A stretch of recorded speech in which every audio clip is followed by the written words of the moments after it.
जैसा कि मैंने पहले बताया है कि आप लोग देखा होगा कि मैंने बताया था कि आज का जो ये वीडियो रहेगा उसमें मैं आप लोगों को जो आयतन और क्षेत्रफल से संबंधित जो भी प्रश्न और कंसेप्ट है उसको मैं डिस्कस करूँगा। तो उसी के सिलसिले में मैं आज बहुत ही बेहतरीन और बहुत ही महत्वपूर्ण टॉपिक को आज मैं आप लोगों के सामने डिस्कस करने वाला हूँ। तो इसमें आप लोग इसको अच्छे से समझिए, देखिए, ठीक है ना।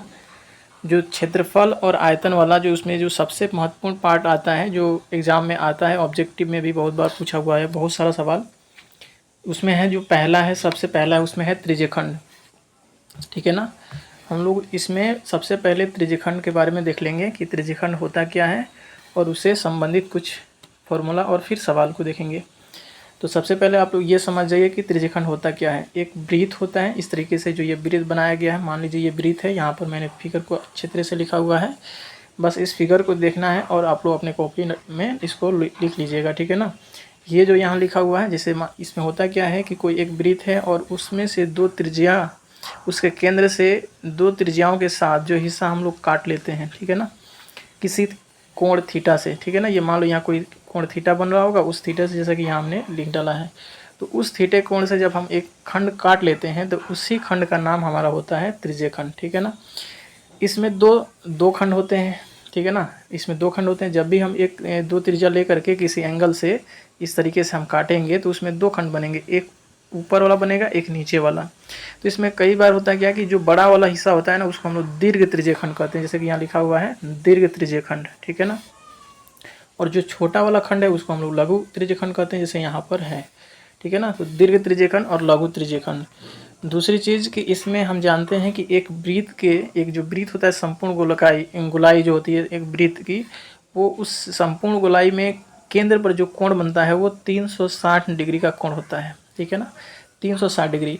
और इस संपूर्ण गोलाई में जो क्षेत्रफल होता है इसकी, यानी ये पूरे हम अगर बात करें इसकी लंबाई, क्षेत्रफल की बात करें, तो ये आप लोग जानते हैं कि वृत्त का क्षेत्रफल क्या होता है, तो पाई आर स्क्वायर होता है। यानी 360 डिग्री बराबर क्या होगा, वृत्त का क्षेत्रफल। 360 बराबर वृत्त का क्षेत्रफल। तो वृत्त का क्षेत्रफल तो 1 डिग्री पर यहाँ से हम अगर निकालेंगे तो ये क्या होगा, 60, 360 इधर नीचे आके 2 पाई आर के नीचे आर स्क्वायर का भाग हो जाएगा, ठीक है। और अब हमें बताना है कि ये थीटा डिग्री जो हम काट रहे हैं तो उसमें कितना होगा। तो थीटा डिग्री निकालने के लिए क्या करते हैं हम लोग, इसे गुना कर देते हैं। ये जो फॉर्मूला हमें प्राप्त हो रहा है यही हमारा होता है त्रिज्यखंड, ठीक है ना। यही हमारा होता है त्रिज्यखंड, ठीक है ना।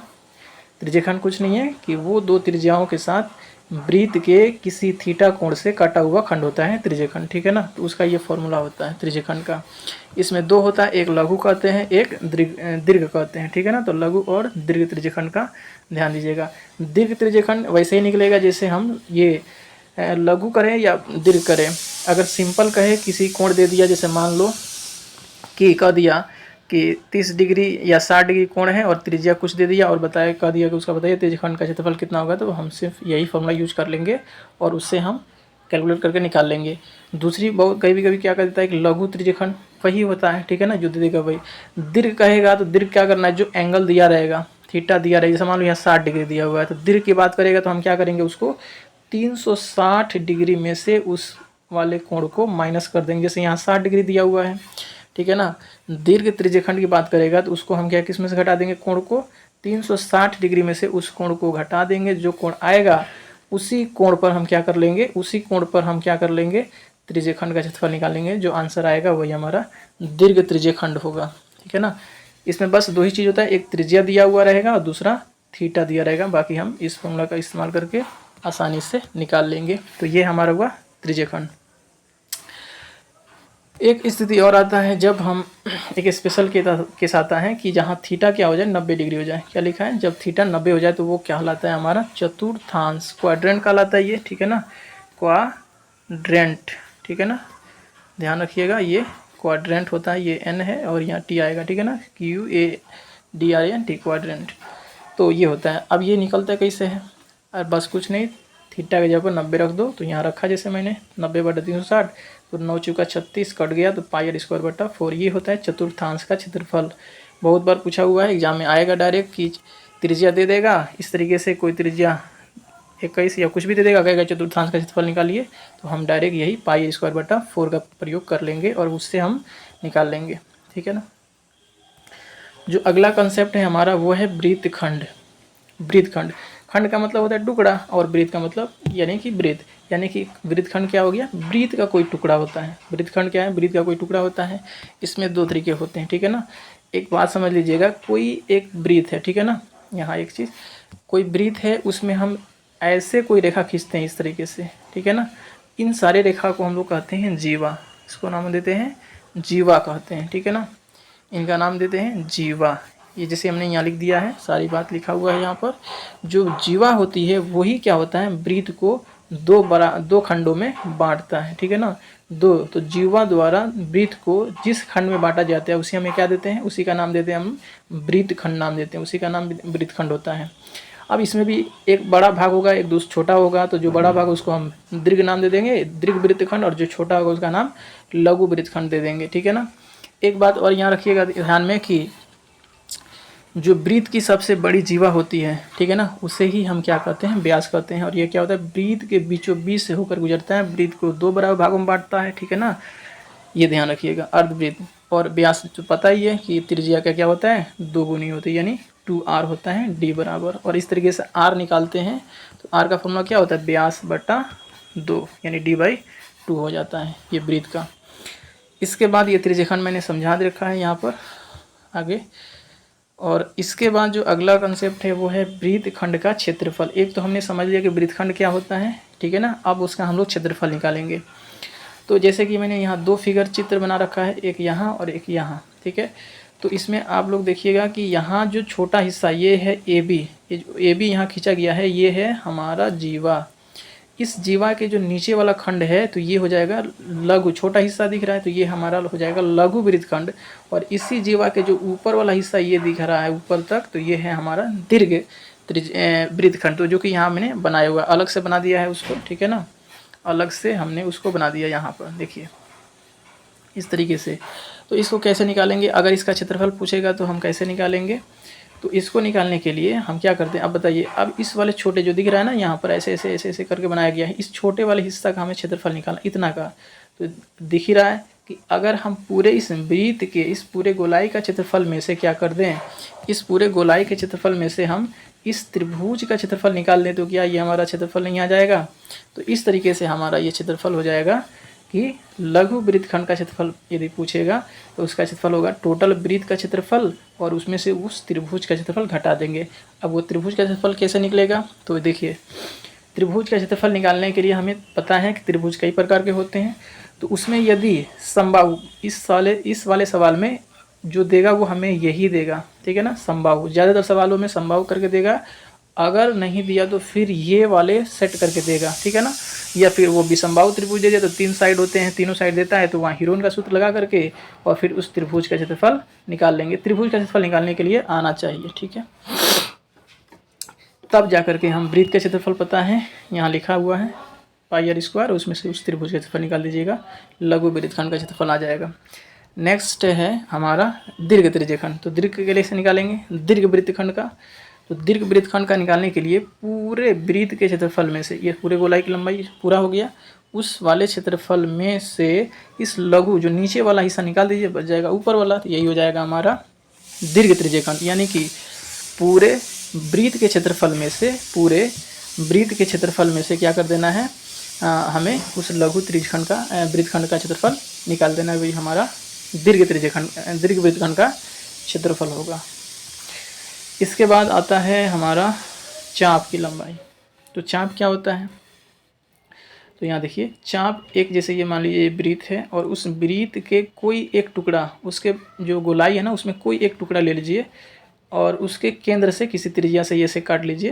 तो एक्चुअल में ये जो होता है ना लंबाई, ये जो परिधि है ना उसी के किसी टुकड़ा को, जैसे ये वृत्त हो गया ये काट लीजिए, तो ये जो कटा है ना हिस्सा, ये गोलाई, यही होगा चाप की लंबाई। चाप है ना, चाप कैसे होता है, कर्व में होता है ऐसे ऐसे चाप, तो वही होता है चाप की लंबाई। अब इसको निकालेंगे कैसे चाप की लंबाई के लिए, तो देखिए हम जानते हैं कि चाप की लंबाई, यानी कि चाप की अगर इस पूरे लंबाई को अगर देखें तो ये पूरा एक कंप्लीट गोला, और इस कंप्लीट गोला को हम लोग कहते हैं परिधि, वृत्त की परिधि कहते हैं। और परिधि का फॉर्मूला क्या होता है 2πr। इसका मतलब ये हुआ कि ये संपूर्ण गोलाई कितनी लंबाई का है 2πr, और इसी में से हमें निकालना है किसी एक खंड का चाप ही होगा, इसी में से कोई एक पार्ट होगा।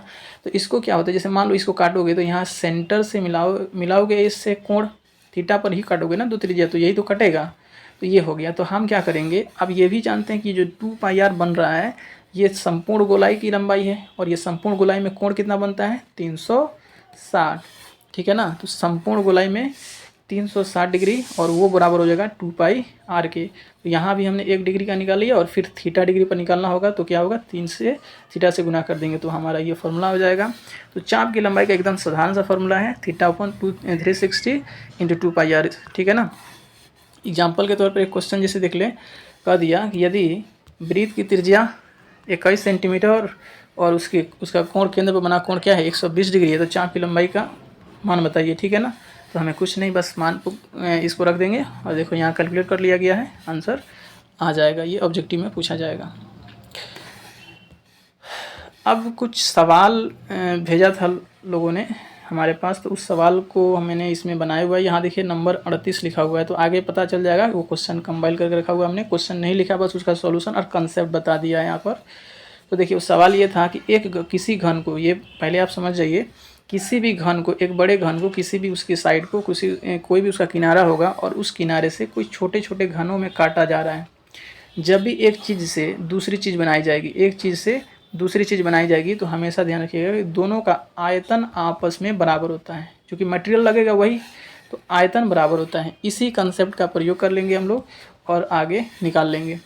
तो बड़े घन का आयतन, यानी ये बड़ा जो घन है वही आयतन जितने भी प्रकार के n घनों में काट दिया गया, तो टोटल n घन का ही आयतन के बराबर इन nों घन का आयतन जोड़ देंगे तो वो बड़े आयतन के बराबर आ जाएगा। तो यहाँ फॉर्मूला लिखा गया है।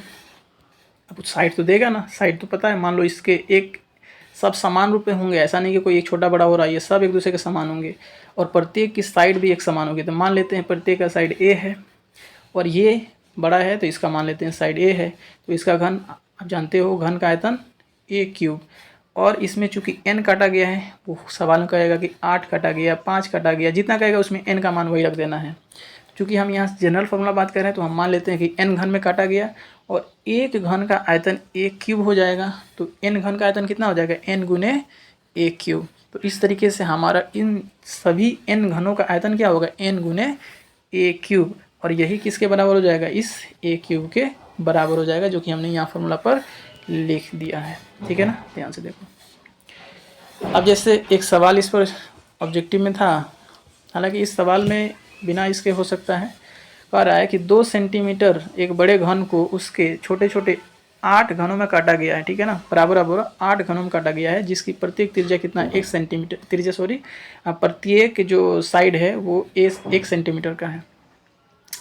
अगर ये साइड नहीं देता तो हम इस वाले फार्मूला का यूज कर लेते a³ बराबर n गुने a³, लेकिन यहाँ तो ऑलरेडी दे दिया हुआ है, तो हमें एक का पता है तो उसमें 8 से गुना कर देंगे। अरे घन ही साइड ही तो चाहिए, और साइड पता है तो हम उसके संपूर्ण पृष्ठीय क्षेत्रफल का मान पूछेगा, तो संपूर्ण पृष्ठीय क्षेत्रफल क्या होता है 6 × a², 6 × a²। घन का संपूर्ण पृष्ठीय क्षेत्रफल का मान होता है 6 × a², यानी 6a² होता है। और वही बात करें पार्श्व की बात करेगा तो 4 × a² पार्श्व का, ठीक है ना, घन का।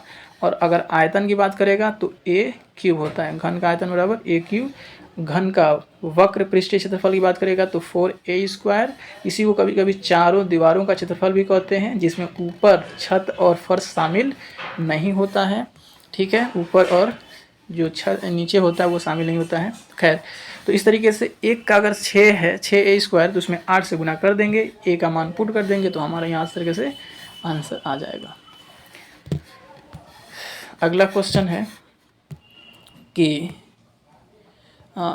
है कि 1 सेंटीमीटर त्रिज्या को, 1 सेंटीमीटर त्रिज्या वाले वृत्त को उससे छोटे छोटे कितने गोलों में बांटा जाए, जिसकी प्रत्येक त्रिज्या r क्या है वो 0.1 सेंटीमीटर, यानी 0.1 सेंटीमीटर से माप लेकर के इस बड़े वाले वृत्त को, या गोला, ये गोला है, ठीक है ना, हाँ गोला है, उस गोला को कितने छोटे छोटे गोलों बांटा जा सकता है इस त्रिज्या से, 0.1 त्रिज्या से। तो कुछ नहीं, बस मान लेंगे कि n गोला बनाया जाएगा, मान लेंगे कि टोटल n गोले बनाए जाएंगे और जिसकी त्रिज्या 0.1 सेंटीमीटर है। तो बस वही रखना है, इस बड़े गोले का आयतन बराबर इन सभी n गोले का आयतन। तो बड़े गोले का आयतन बराबर 4 पाई, हम जानते हैं गोला का आयतन क्या होता है, 4 पाई r क्यूब, ठीक है ना। और यहाँ छोटे का भी बस त्रिज्या अलग अलग हो जाएगी, यहाँ पर हम छोटा त्रिज्या ले रहे हैं और यहाँ बड़ा त्रिज्या, मान पुट कर देंगे यहाँ, ठीक है। यहाँ देखो हमने क्या किया है, ये 4 पाई ये जो कर दिया 4/3 पाई, और यहाँ से 4/3 पाई कैंसिल आउट हो जाएगा और यहाँ बचेगा r क्यू और इधर r क्यू इंटू n। लेकिन r का मान यहाँ तो 0.1 दिया है, हमें उसको पुट कर देना है। यहाँ बड़े त्रिज्या का मान 1 दिया है, उन्हें पुट कर देना है। कैलकुलेट करेंगे, 1 का क्यूब 1 आता है। अब देखो यहाँ 0.1 को इसको एक बार कर लेना, तो 0.1 को 1/10 कर देना, फिर उसका पावर 3 करेंगे तो पता है 3 को 0 आ जाएगा यहाँ पर, यानी 1/1000 हो जाएगा। क्रॉस करोगे तो ये n का मान 1000, यानी 1000 छोटे छोटे गोले बनाए जा सकते हैं। अब ये प्रश्न मिल जाएगा अभी तुम लोगों को, ठीक है ना, स्क्रीन पर मिल जाएगा आगे। ये क्वेश्चन नंबर 40 है, ठीक है ना, क्वेश्चन नंबर 40 से पढ़ना, ये क्वेश्चन मिलेगा यहाँ पर। उस क्वेश्चन में क्या है, एक क्वेश्चन था कि किसी घन के विकर्ण, ठीक है ना, घन के विकर्ण और उसके किनारों, जो किनारा है उसके बीच जो अनुपात है उसका क्या मान होगा, यानी विकर्ण और किनारे के बीच अनुपात बताना है। तो सबसे पहले ये समझ लेते हैं कि घन का विकर्ण होता क्या है। हम जानते हैं कि अपोजिट जो साइड्स होते हैं, जो सरफेस होता है उसको अपोजिट साइड्स के टॉप और बॉटम पॉइंट्स को ज्वाइन करते हैं, तो वो हमारा बनता है विकर्ण, डायगोनल।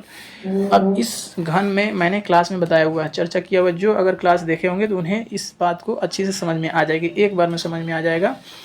यहाँ पर देखिए ये है ए, ठीक है ना, ये भी है ए, ये भी है ए। लेकिन अगर घन इस विकर्ण को ज्ञात करना है तो हमें एक प्रॉपर त्रिभुज बनाना पड़ेगा। लेकिन इस देखिए ये क्या बन रहा है, हमारा एक समलंब बन रहा है। तो हम क्या करेंगे, इस वाले लाइन को मिला देंगे, ठीक है ना। इस वाले लाइन को जैसे ही मिलाएंगे तो ये दो समकोण बन जाएंगे, एक ये वाला और एक नीचे वाला, ये वाला यहाँ एक बन जाएगा। तो इस समकोण त्रिभुज पे अब देखिए ये वाले बड़े वाले त्रिभुज को ध्यान से देखिए, ये वाले, ठीक है ना, इस वाले को, ठीक है ना। तो इस तरीके से ये जो नीचे हम निकाले रहेंगे ऐसे, ये जो त्रिभुज यहाँ बन रहा है, ये ए है, ये है, तो ये साइड तो बताना पड़ेगा ना हमें, ये साइड पता होगा, ये है, तब ये निकाल लेंगे। तो इसको निकालने के लिए हमें क्या करना पड़ेगा, इस वाले त्रिभुज का प्रयोग कर लेंगे। तो इसका निकालने के लिए क्या होगा, जानते हो, एच के निकालने के लिए, चूँकि एच है 90 के सामने एच होता है, तो ए स्क्वायर जोड़ ए स्क्वायर, तो ये हो जाएगा 2a स्क्वायर रूट के अंदर, तो ये हो जाएगा a√2। तो a√2 तो ये आ गया। अब ये a√2 है और ये a है, तो ये निकालोगे तो कैसे होगा, फिर इसका स्क्वायर जोड़ इसका स्क्वायर, तो वही यहाँ हमने कैलकुलेट करके दे दिया है। देखो विकर्ण, तो a√2 का स्क्वायर जोड़ a स्क्वायर, ये करोगे तो ये 2a square plus a square आएगा, जोड़ने पर 3a स्क्वायर, इसको कैलकुलेट कर लोगे, a बाहर आ जाएगा, 3a√3 हो जाएगा यहाँ पर। अब हमें विकर्ण की लंबाई ऐसे भी याद भी रखना है तुम लोगों को कि विकर्ण की लंबाई का फॉर्मूला क्या होता है, a√3 आता है। बहुत बार क्या कर देगा, साइड दे देगा, कहेगा किसी घन की भुजा 4 सेंटीमीटर है तो उसके विकर्ण कितने होंगे, तो डायरेक्ट लिखना 4√3, ठीक है ना। ये सब याद रहेगा तो जल्दी से क्वेश्चन बना पाओगे। तो यहाँ पर देखो विकर्ण की लंबाई पता है, और कहाँ की बताइए, किनारा, तो किनारा क्या हुआ, भुजा ए, और विकर्ण क्या है ए, ठीक है ना। अब जब तक कोई कुछ नहीं कहेगा ए मान लेंगे हम, उसमें क्या दिक्कत है, किनारा नहीं दिया है तो ए मान लेंगे, तो उसी के साथ ये ए हो जाएगा, a√3, तो ए कैंसिल हो जाएगा, आंसर क्या हो जाएगा, 1:√3। नेक्स्ट क्वेश्चन है, ये दोबारा शायद आ गया है इस पीडीएफ में, ये मैंने चर्चा कर लिया है, चलो ठीक है। अगला चतुर्थांश की बात करें, एक चतुर्थांश पर सवाल था, मैंने पहले भी डिस्कस किया हुआ कि चतुर्थांश क्या होता है, त्रिज्यखंड का ही एक भाग होता है, त्रिज्यखंड ही होता है, बस उसमें एक स्पेशल केस आ जाता है जहाँ 90 थीटा क्या होता है, 90 डिग्री हो जाता है। तो फॉर्मूला वही है, बस बैठा देना है, मान दिया रहेगा, कैलकुलेट कर लेंगे। लेकिन इस सवाल में क्या दिया था, इस सवाल में दिया था कि वृत्त का परिधि दे दिया था, ठीक है ना, वृत्त की परिधि दे दिया था और चतुर्थांश का क्षेत्रफल हमसे पूछ दिया था। तो कुछ नहीं, जब तक हमें त्रिज्या नहीं पता हो हम चतुर्थांश का भी क्षेत्रफल नहीं निकाल सकते हैं। तो उसी को निकालने के लिए कंडीशन हमें दे रखा है। तो वृत्त की परिधि क्या होता है, 2πr होता है, उसमें हम इस वृत्त की परिधि इधर 22 रख देंगे, इधर पाई का मान बैठा लो, काटोगे 7, ये 22 से 22 कैंसिल आउट, बचा नीचे 7, ऊपर 2r, तो क्रॉस करोगे 7 = 2r हो जाएगा। बस यहाँ से निकाल लो r का मान 7/2। और जैसे ही हमारे पास r का मान आ गया, उसके बाद हम वही चतुर्थांश का क्षेत्रफल का फॉर्मूला πr² मान पुट करोगे, कैलकुलेट करने के बाद ये आ जाएगा। इसमें अगर कोई कैलकुलेशन नहीं हो रहा है, देखो यहाँ ध्यान से मान पुट किया गया 22/7, 7/2, ये त्रिज्या r² है, इसको डबल बार गुना किया जाएगा, 7/2 गुने 7/2, नीचे 4 है, 4 से भाग करना है फॉर्मूला, चूँकि फॉर्मूला में 4 होता है। अब इसको देखो, इससे काट लो, अब 7 से 7 कट गया, ये 2 से 11 दूनी 22 कट गया। अब ऊपर बच गया 11 और ऊपर है 7, 11 7 77 और नीचे 2 है, लेकिन ये भी तो नीचे ही आएगा ना, तो ये इस तरीके से 77/8 हो जाएगा। ठीक है, फिर इसको डिवाइड कर लोगे तो ये आंसर हमारा तुम्हारा ये दशमलव में आंसर आ रहा है, ये ऑप्शन ए में है। तो ऑप्शन भी देख लेना है, कभी कभी इतना ही रूप में दे देता है आंसर, 77/8 दे देगा, कभी कभी इसमें दे देगा, कभी उसको इस तरीके से कुछ में 9 पूर्णांक समथिंग दे देगा, इस तरीके से। ठीक है ना, 9×8 = 72, 5 इस तरीके से भी आंसर दे सकता है। तो हमें ये ऑप्शन देखने के बाद ही आंसर करना है। और दूसरी चीज़, इस तरह के सवाल केवल ऑब्जेक्टिव की ही उम्मीद मत लगाना, इस तरह के सवाल हमें सब्जेक्टिव 2 नंबर के सवाल में भी आ सकते हैं। ठीक है ना। चलो, एक अगला सवाल है, इसमें अर्धगोला से हमसे पूछा गया सवाल था, तो उसमें मैंने पहले 2-3 फार्मूला लिख दिया है, ये याद रखना है। बहुत बार डायरेक्ट फार्मूला ही पूछ दिया जाता है एग्जाम में, कह देगा कि बताओ अर्धगोला का वक्र पृष्ठ क्षेत्रफल कितना होता है, तो वो फार्मूला क्या है 2πr²। उसी तरह अर्धवृत्त का अर्धगोला का पूर्ण पृष्ठीय क्षेत्रफल का देगा, तो बस यहाँ देख लेना 3πr² है। और अर्धगोला का आयतन की बात करें तो देखो, गोला का आयतन जो होता है उसका आधा कर दो, तो 4/3 πr³ होता है गोला का ना, इसमें 2 से भाग करोगे तो ये 2 कट जाएगा। इस तरीके से ये फॉर्मूला 2/3 πr³ आ जाता है और गोला का। ठीक है, सवाल में यही दिया हुआ था कि एक गोले का आयतन अर्धगोले का आयतन दे रखा था हमसे यहाँ, ठीक है ना, 19,404 घन सेंटीमीटर, और हमसे पूछा गया था कि उसका शायद आगे देखेंगे वक्र पृष्ठ क्षेत्रफल वगैरह पूछ दिया था। ठीक है, तो सबसे पहले इससे हमें क्या करना होगा, त्रिज्या निकाल लेंगे। इस तरह के सवाल जब भी दिया जाएगा तो r निकालना होता है। ठीक है ना, कभी कभी वो दे देगा वक्र पृष्ठीय क्षेत्रफल दे देगा, यानी 2πr² का मान दे देगा, तो यहाँ से r का मान नहीं देख रहे, इसमें सिर्फ r पता होगा, गोला हो अर्धगोला हो, हमें सिर्फ r पता हो तो कुछ भी हम निकाल सकते हैं। ठीक है ना, कुछ भी। तो उसी चीज़ को निकालने के लिए हमें एक कंडीशन दिया हुआ होता है, जैसे कि यहाँ आयतन दे दिया है, कभी कभी ये वक्र का दे देगा, कभी कभी तुम्हारा पूर्ण पृष्ठीय क्षेत्रफल दे देगा, 3πr² का मान दे देगा। तो यहाँ से हम कैलकुलेट पाई का मान बैठा करके r निकाल लेंगे। फिर आगे, और जैसे मान लो सवाल दे दिया कि अर्धगोले का पृष्ठीय क्षेत्रफल वक्र पृष्ठीय क्षेत्रफल मान लो ये कह दिया कुछ है, मान लो 88 सेंटीमीटर² है। ठीक है ना, 88 सेंटीमीटर², तो कह दिया उसका आयतन बताओ। तो इसी से हम फॉर्मूला लिखेंगे, r निकाल लेंगे, फिर r के निकलने के बाद हम इस वाले फार्मूला का प्रयोग कर लेंगे, इस वाले फार्मूला का प्रयोग कर लेंगे, कौन सा, इसको फिर निकाल लेंगे।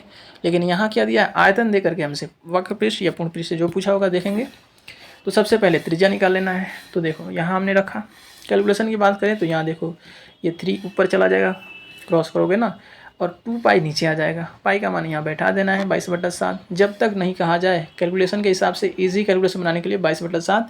अगर 3.14 पाई का मान ये भी होता है, अगर ये भी लगे कि हाँ कैलकुलेशन करने से ये आसान है तो हम ये भी बैठा सकते हैं, और नहीं तो हम 22/7 ही प्रयोग करते हैं। ठीक है, तो यहाँ से ये कैलकुलेट कर लो, ये 2 से हमने काट दिया, 9,007 यानी 97 जीरो से कट गया, 19,404। फिर नीचे बच गया 22/7, तो 7 ऊपर जाएगा ना, ये ऊपर चला जाएगा, नीचे बचेगा 22। फिर इसी कैलकुलेशन को यहाँ से देख लो, हमने क्या किया है, 22 से काटा है, ये 882 बार में, फिर 2 से हमने काट दिया 441। तो ये 3×7 गुना मत करना, चूँकि r² इस तरह के हो ना, अल्ट में हमें वो पेयर बनाना होता है, इसलिए गुना वगैरह मत करना। ठीक है ना, इस तरह से कैलकुलेशन ईजी होता है। ठीक है, अब यहाँ से देखो 3×7 को 21 लिख दिया, और 441 को यहाँ रहने दिया। और हम जानते हैं 441 का क्या होता है, 21×21। हमने ऐसा क्यों किया, 21×21×21, इसलिए क्योंकि हमें घन निकालना है। जब भी घन निकालना होगा उसको 3 पेयर बनाते हैं, a×a होता है ना, 3 जोड़ा, 3 अंक संख्यों में से 1 जोड़ा होता है, और उसमें से 1 निकाल लेते हैं। इसलिए अगर 2 होगा स्क्वायर में तो हम 2 जोड़ा बनाएंगे, 3 होगा तो 3 बना लेना है। ठीक है, इससे हमें वो आसानी से आ जाएगा। तो इस तरीके से यहाँ से मान निकल के आ गया 21। ठीक है, r पता हो गया। देखिए अर्धगोला का कुल पृष्ठीय क्षेत्रफल हमसे पूछा था, तो वही फॉर्मूला यूज करना है, मान बैठाना है, कैलकुलेट करोगे इतना आ जाएगा। अब यहाँ आते हैं कुछ सवाल। तो ये सवाल हमने अभी जस्ट तुम लोगों के सामने डिस्कस किया। ये है चतुर्थांश का क्षेत्रफल पूछा था जो अभी बताया। एक और सवाल है, यदि किसी वृत्त की त्रिज्या आधी कर दी जाए, यदि किसी वृत्त की त्रिज्या आधी कर दी जाए तो पुराने और नए वृत्तों का परिधियों का अनुपात क्या होगा। तो ध्यान देना कि क्या होता है, जैसे 2πr होता है वृत्त की परिधि, ठीक है ना। तो मान लो पहला यही था, लेकिन अब आधी कर दिया गया, त्रिज्या कितना हो गया, आधी, यानी r/2 कर दिया गया।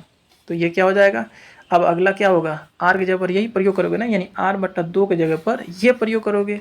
पहले तो ये था, ठीक है ना, ये था। एक चीज़ और बता दें तुम लोगों को, सबसे आसान चीज़ क्या होता है कि 2πr, यहाँ देखो अगर दो त्रिज्या हैं 2πr1 ले लेते हैं और इसका अनुपात निकालते हैं 2πr2, तो 2π तो कटेगा। अगर दो अनुपात लेते हो तो ये तो अंक होते हैं ना, ऊपर नीचे आएंगे कट जाएंगे। तो एक्चुअल में हमें r का ही अनुपात निकालना होता है, पहले वाले का r और दूसरे वाले के r का अनुपात निकाल दोगे। कब, जब परिधि की बात कहेगा तो कुछ नहीं देखना, बस उनकी त्रिज्याओं का अनुपात निकाल लोगे। जो पहले वाली त्रिज्या है और जो बाद वाली त्रिज्या है उन्हीं का अनुपात हमारा आंसर होता है।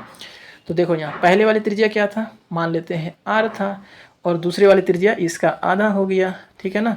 ये कट जाएगा तो इधर 1 बचेगा, यहाँ बचेगा 1/2, गुना करोगे तो 2 इधर आ जाएगा, 1 यहाँ आ जाएगा, तो आंसर हमारा बी हो जाएगा। अगर क्षेत्रफल की बात कहेगा तो उसमें r1² से r2² चले जाना, पहले वाली त्रिज्या का स्क्वायर बट उसके बाद दूसरे वाली त्रिज्या का स्क्वायर कर देना, ठीक है। चलो अगला सवाल क्या है, यदि वृत्त की त्रिज्या 3 गुनी कर दी जाए, यहाँ 3 गुना, पहले r था अब कितना कर दिया, 3r कर दिया, तो पुराने वृत्तों परिधियों का अनुपात, बस कुछ नहीं, देखो अनुपात ले लिया, कट गया 1/3। अच्छा एक सेकेंड, क्या लिखा है, वृत्त ये तो पुराने और नए, सॉरी नए पहले की बात कर रहे हैं, नए से देखिए यहाँ ध्यान देना कि नए सब पहले है, इसलिए देखो उल्टा हो गया ना, तो पहले ये लिखना है और फिर बाद में पुराना लिखना है, तो ये कट जाएगा तो 3:1 हो जाएगा। अगला क्वेश्चन, ये भाई यही वाला क्वेश्चन हमने वहाँ पर डिस्कस किया हुआ है, उसका आंसर यही ए था। अगला क्वेश्चन है कि यदि किसी लंबवृत्तीय शंकु की त्रिज्या और ऊंचाई दोनों ही दूनी कर दी जाए ना, डबल कर दी जाए, तो नए ठोस के घनफल का मतलब आयतन एवं पहले ठोस के घनफल का अनुपात क्या होगा। तो क्या होता है, शंकु का आयतन 1/3 πr² h, तो यहाँ पाई और h कट जाएगा, बचेगा r, ठीक है ना। इस तरीके से ध्यान रखना, अनुपात में सिर्फ r लेना है, अनुपात में r। तो देखो पहले r था, तो अगर r1 करें तो इसमें r1² से r2² जाएगा ना, तो r1² से r2, क्योंकि जैसे यहाँ देखो 1/3 पाई r1², मान लो ये पहला होता, अनुपात लेते दूसरे वाले से 1/3 पाई r²h। तो देखो दोनों तरफ हाइट भी सेम है, लेकिन त्रिज्या तो बदल रही है ना, त्रिज्या और ऊंचाई दोनों ही दुगनी कर दे। अच्छा त्रिज्या भी बढ़ा रहा है और त्रिज्या उसको भी बढ़ा रहा है। चलो तो 1/3 पाई कटेगा, तो ये वाला रह जाएगा हमारा, ये वाला रह जाएगा, ठीक है ना, क्योंकि h और r बदल रहा है, यानी कि r1² h अनुपात r2² h होगा। तो इसी का मानक देना है। तो यहाँ देखो r1 पहले यही था, r मान लेते हैं r² h, और अब कह रहा है 2 गुना, यानी 2r हो गया, और तो इसका स्क्वायर कर लो पहले, क्योंकि r² यहाँ होगा ना, और h भी 2 गुना कर देना, यानी 2h। तो यहाँ से निकालोगे तो ये कितना आएगा, 4r² और गुने 2h, तो ये h r² कट गया, इधर बचेगा 1 और इधर 4 दूनी 8। आंसर क्या होगा। अच्छा इसमें पहले कौन है, पहले पुराने, ठीक है ना, पहले को बाद में लिखा, इसका मतलब पहले वाला एक बाद में होगा, ये ध्यान देना है। जो हमने निकाला है उसमें देखो नए पहले लिखा है, इसका मतलब 8 जो आ रहा था वो पहले है। नेक्स्ट क्वेश्चन, यही हमने बताया हुआ अभी, जो घन था जो 1 सेंटीमीटर 48, उसका आंसर था। अगला क्वेश्चन ये भी हमने डिस्कस कर दिया, 39 100 1000 आया था। अगला क्वेश्चन है कि एक घन के एक किनारा, ये भी हमने बताया अभी, फॉर्मूला के साथ बता दिया था, ठीक है। लास्ट क्वेश्चन है कि समान आधार और समान ऊंचाई के लंबवृत्तीय बेलन, ठीक है ना, बेलन है, ऊंचाई भी दोनों का सेम है और आधार भी सेम है, इसका मतलब त्रिज्या दोनों का सेम होगा, ऊंचाई भी सेम होगा, तथा लंब वृत्तीय देखो बेलन है और एक शंकु है, दोनों का h भी सेम है और दोनों का आधार सेम, इसका मतलब त्रिज्या तो सेम होगा ही होगा। कि आयतनों का अनुपात क्या होगा, कि आयतन का अनुपात तो कुछ नहीं है, फॉर्मूला क्या होता है बेलन का, पहले किसको कह रहा है, पहले बेलन, तो बेलन का लिख लो पाई आर स्क्वायर एच होता है, और इसका क्या होता है आयतन शंकु का 1/3 पाई आर स्क्वायर एच, तो पाई स्क्वायर एच से पाई स्क्वायर कट गया, तो बचा कितना, 1 इधर और 1/3 इधर, क्रॉस करोगे 3:1, आंसर क्या होगा बी। तो इस तरीके से हमारा आज ये टोटल क्वेश्चन रहे, ठीक है। तो इसको अच्छे से देखना, जहाँ तक नहीं समझ में आएगा दोबारा इसको देखना और इसको लिख लेना ज़रूर। ये जो ऊपर लिखा गया है ये सारी बात, इसको अच्छे से लिखना तुम लोग, ये फॉर्मूला के रूप में लिख लेना। अगर कहीं भी डाउट है तो हमसे बताना, इसको फिर अगले वीडियो में कोशिश करेंगे क्लियर करने के लिए। और कल हम अब ब्रीथ का ब्रीथ जो बचा हुआ है ब्रीथ, उस ब्रीथ को करेंगे, ठीक है ना। उसमें अर्ध ब्रीथ एक सबसे महत्वपूर्ण होता है, जहाँ पर अर्ध ब्रीथ में बहुत बार गलती कर जाता है लोग। तो ब्रीथ अर्ध ब्रीथ को फॉर्मूला के साथ और कुछ ऑब्जेक्टिव क्वेश्चन भी करेंगे। तो इससे रिगार्डिंग अगर कोई सवाल होगा तो तुम लोग भेज सकते हो, मैं उसको यहाँ पर बना करके वीडियो के माध्यम से, लेक्चर के माध्यम से क्लियर करके दे दूँगा, तुम लोग उसको कर लेना, ठीक है ना। तो आज के लिए इतना ही, ठीक है ना।